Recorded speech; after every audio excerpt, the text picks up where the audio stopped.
Hello and welcome, my name is Crash, and have you ever had a manga that you loved in Weekly Shonen Jump be cancelled?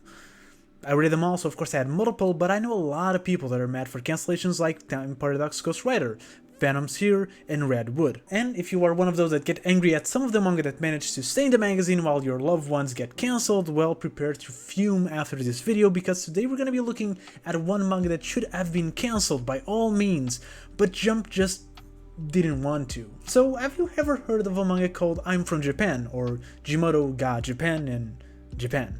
It's a decently recent manga from Weekly Shonen Jump. It was released in the batch previous to Chainsaw Man's debut in September of 2018. It was released at the exact same time as Teenage Renaissance David. Both of them got promoted as the next wave of gag manga in the magazine, and they were used as the bookends of Jump and as the manga to close the magazine. So a lot of people know Weekly Shonen Jump's table of contents as sort of a popularity ranking, where the most popular are put in the forefront of the magazine and the ones doomed for cancellation are generally reserved for the bottom 3. But the last manga in the magazine hasn't always been the least popular. The spot used to be reserved for gag manga intended to close the magazine in a nice way. And I guess they wanted that back because these two gag manga would alternate between being normally in the magazine and being the bookend of the week. So while some people could look at the table of contents and assume that they weren't being popular because of the amount of times they were at the bottom of it, that's not necessarily true. That said, yeah, no, they weren't that popular. I think David had its fans. The whole manga was an high school comedy where every character was based on a piece of art from the Renaissance era, like the Mona Lisa,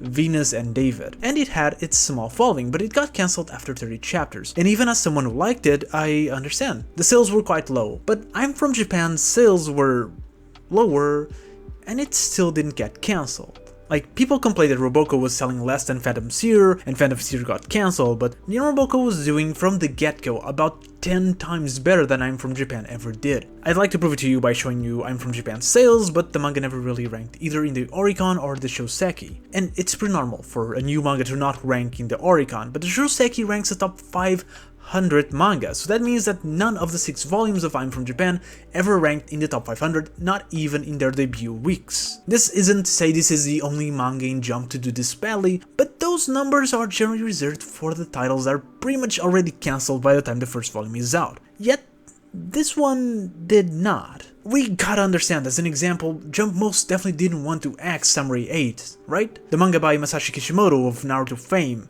Despite being a huge flop, they put all their marketing team on this. The volumes got officially translated into multiple languages, and it lasted for about a year before Jump just realized that this wasn't going to happen and finally killed it. But that is a manga by Kishimoto, the guy who wrote one of the best-selling and most popular manga of all time. I'm from Japan was written by Seiji Hayashi, which if you don't know its name, well, he's mostly known for nothing.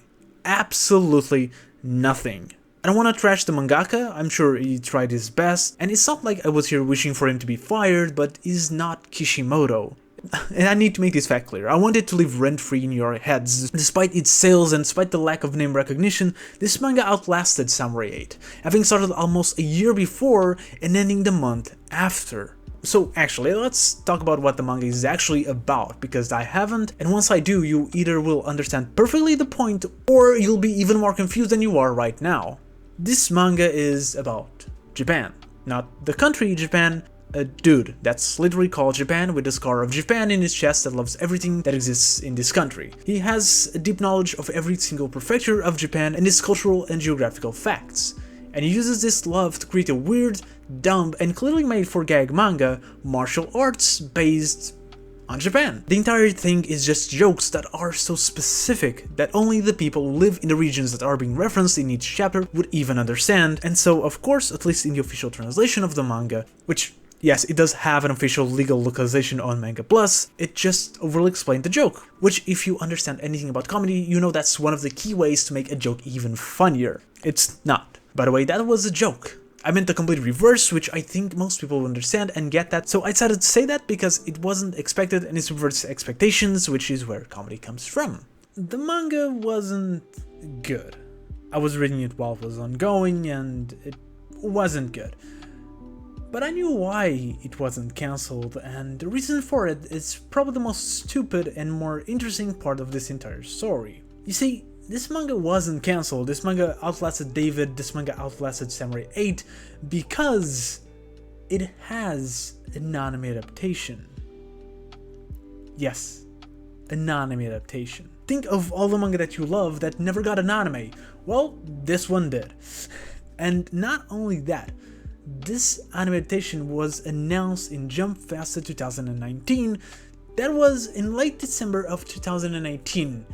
Why is that important? Well, not only that makes the manga one of the fastest on the planet to get an anime adaptation, that means that the announcement of the anime, which is something that's probably planned for a while now, came out before the very first volume of the manga ever did in early January. They couldn't know if this manga was going to do well or if it would be, well, the flop that it ultimately was. And when the manga failed, when the volume flopped hard, they couldn't cancel it. There was an anime being made and they couldn't have the anime air after manga has been cancelled. And what would the anime even adapt then? So the manga continued. It lasted as long as David in Weekly Shonen Jump, and then he moved magazines to Psycho Jump, home of classics such as MHA's Team Up Mission, Assassination Classroom's gag spin-off, Rock Lee's gag spin-off, and of course, Chopper's multiple gag spin-offs. The manga only ended in 2020, after about a year and a half after it started, with a total of 6 volumes and 61 chapters, curiously enough just a single week after the anime had ended, itself after 50 episodes and almost an entire year of running.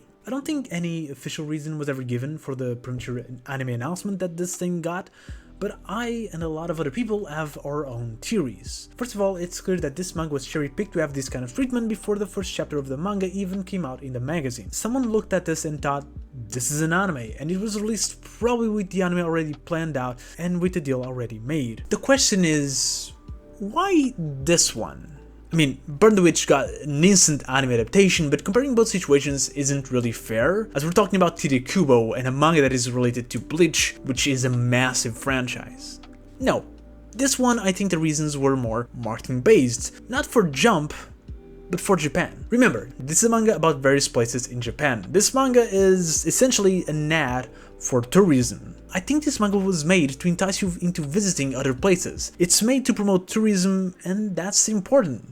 And probably felt even more important when it was released. If we assume that when the manga was released that the deal for the anime was finalized and that they had a good idea of how long it was going to last and more or less the time frame it was airing, it's quite possible that they already knew that this anime was going to end very close to a very important touristic event in Japan, the 2020 Olympics. Of course, we know that they didn't happen in 2020, but nobody was predicting the insanity that has been this decade in 2018. What I'm personally more curious about is if the Jump editorial asks for the manga to be made, or they simply saw Ayayashi's script or idea and saw the potential in it. Regardless, I think they thought that I'm from Japan was going to do well.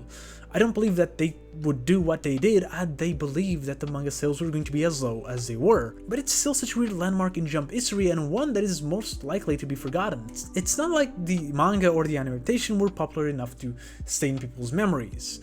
And the reception in the West was fairly silent. For a Jump manga that was being released on Manga Plus for free, not even those aggregate websites seemed to care. And of course the manga ranks incredibly low on both my name list and on Analyst, much more so than most X manga. Like, it's incredibly low even for those. The anime never even got translated, officially or not, and as far as I can tell at least, I think that's rare. This wasn't a manga that failed because it was hated.